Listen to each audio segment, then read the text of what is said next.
Hello，大家好，我係 Vincent。因為呢幾日就瞓得唔係咁好啦，咁所以呢，我就唔打算上鏡啦。而今集嘅影片呢，亦都老老實實咁講呢，我係冇需要上鏡嘅。事緣呢，我有位幾年冇見嘅朋友呢，就嚟咗泰國，咁我就帶佢去咗水 Cowboy 行咗一個圈。另外呢，亦都帶埋佢落咗去蛇尾咖啡店。我呢位朋友呢，對曼谷嘅一啲嘅風月場所呢，其實就唔係咁認識嘅。佢落到去呢，都嘆為觀止。咁不過呢，我亦都唔係一個玩家啦，咁所以呢，我就冇太多嘅玩樂資訊可以俾到大家。咁不妨呢，就喺今條影片裏邊呢，就同大家講講呢一條街嘅歷史。嗱，話明水 Cowboy，咁其實呢，佢個名呢，咁一定有個起源嘅。首先呢，我哋就追溯翻喺1970年先啦。1970年呢，呢度呢，呢條街嘅第一間酒吧就開立咗。而當其時呢，呢一間酒吧開立咗之後呢，其實就唔係話特別之興旺嘅。去到1977年嘅時候呢，直至到有一位人士叫做 Cowboy Edwards 啦，咁佢就喺度開咗第二間酒吧。喺 Edwards 開立咗呢一間嘅酒吧之後啦，咁先至帶旺咗成條街。咁從此呢，呢條街先至會命名做水 Cowboy 嘅。不過呢 Cowboy Edwards 咧就唔係 Edwards 嘅真名嚟嘅，佢嘅真名呢就叫做 T.G. Edwards， 佢係一個呢美籍嘅退休空軍軍人。咁而因為咧 Edwards 咧佢係成日都戴住一頂好搶眼嘅牛仔帽啦，咁所以咧大家都會稱呼佢為 Cowboy Edwards 嘅。其實成條街咧就只有150米長嘅啫，咁大概都係30-40間酒吧。我睇過唔少網上嘅評論啦，咁其實都係講緊喺疫情前同埋今時今日嘅比較。好多人嘅着眼點啦，咁都係一啲嘅小姐啦，咁佢哋都覺得今時今日喺水 Cowboy 上面嘅小姐咧，個外形咧就唔係好吸引。而性價比嚟講呢，咁其實亦都唔係佢哋一個最佳嘅選擇。如果以我個人嘅意見呢，我亦都覺得真係唔係吸引嘅。感覺上呢，呢一條街呢就正在轉型緊。而從以往嘅高高吧或者係一啲唔同嘅表演場所，咁其實陸陸續續呢都係改建緊成為一啲嘅餐廳。門口嘅2間大酒吧啦，咁感覺上呢就非常之乾淨。即使我喺門口經過呢，亦都感覺上都非常之舒服。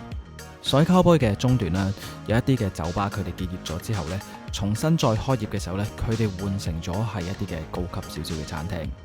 眼見呢就好多外籍嘅遊客啦，佢哋都成雙成對入嚟去觀光啦。我認為水 Cowboy 從前尋花問柳嘅地方，已經正式轉型成為一個外籍遊客嚟到曼谷嘅觀光勝地啦。好啦，鏡頭一轉呢，我哋就嚟到呢一個嘅蛇尾咖啡店。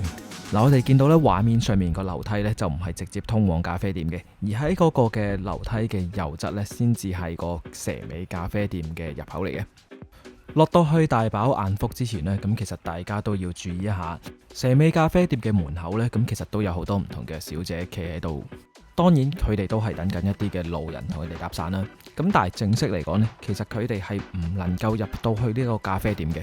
而因為每一位入場人士，佢哋都需要被檢查呢個身份證，年齡未合乎入場要求嘅，又或者係跨性別嘅人士，佢哋一律唔可以入場。所以場內嘅人士只有2種嘅分別，一係就係男，一係就係女。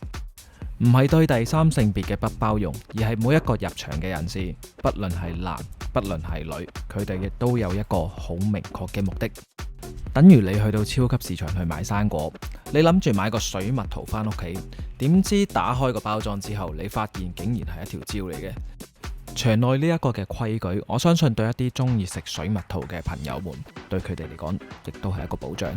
嗱，雖然呢個政策上面係有一啲嘅保障啦，但係我亦都翻查咗一啲嘅網上資料啦。喺某一啲嘅尋歡人士當中，佢哋亦都有試過貨不對版嘅情況出現嘅，所以大家都要提升下自己嘅觀察力。如果唔係，從此就創造咗一啲一生不能夠磨滅嘅回憶，我諗大家都唔想啩。蛇尾咖啡店咧係唔需要任何入場費嘅，不過每一位入場人士最少要購買1杯嘅飲品。由冇酒精成分嘅果汁、汽水，以至到一啲嘅 whisky、啤酒都可以任君選擇。冇酒精嘅飲品咧都係80-90泰銖嘅啫，咁你話去到啤酒其實都係100幾。所以如果淨係想過嚟觀光嘅人士，你話係咪需要去擔心？我落到嚟就需要一個好大嘅消費，唔使擔心嘅，純粹買杯飲品行個圈，咁亦都可以嘅。好啦，我又講下歷史先。蛇尾咖啡室咧就喺1960年代開業嘅，最初咧就係越戰期間美軍士兵嘅聚腳地嚟嘅，咁主要亦都係佢哋嘅社交場所。到咗1980年代啦，曼谷嘅酒吧咧就通常喺午夜之前就會係關門嘅啦。醉酒嘅顧客咧同埋酒吧女郎都會聚集喺蛇尾咖啡室，令到呢一度咧成為夜生活人士嘅熱門場所嘅。隨住時間嘅推移咧，蛇尾咖啡室咧亦都演變成為一個自由職業者同埋外籍遊客嘅社交場所。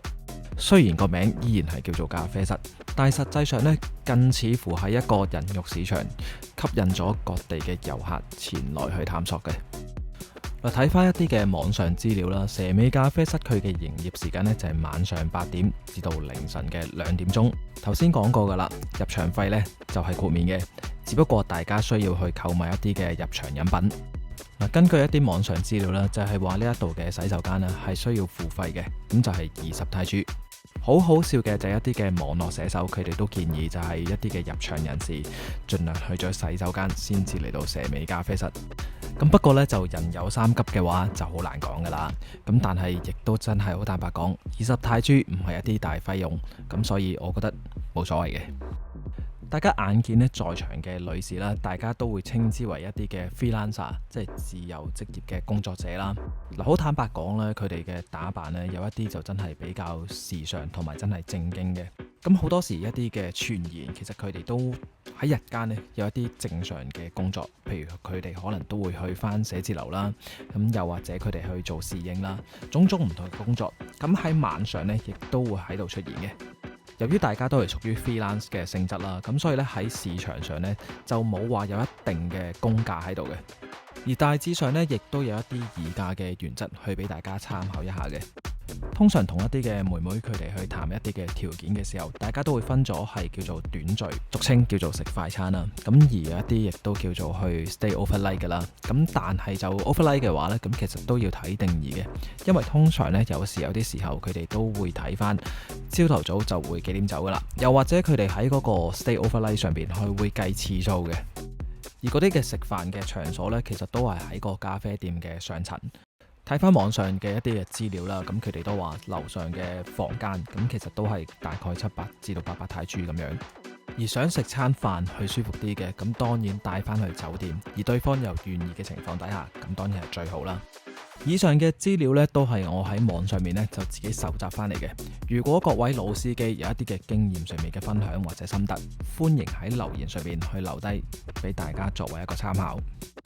今次嘅影片呢，我都係進行一個秘密拍攝，同埋已經被黃標噶啦。要 Superfans 課金支持，定係 join 會員，或者係 like、share、comment 呢啲唔使我教啦，係咪？多謝咁多位先，拜拜。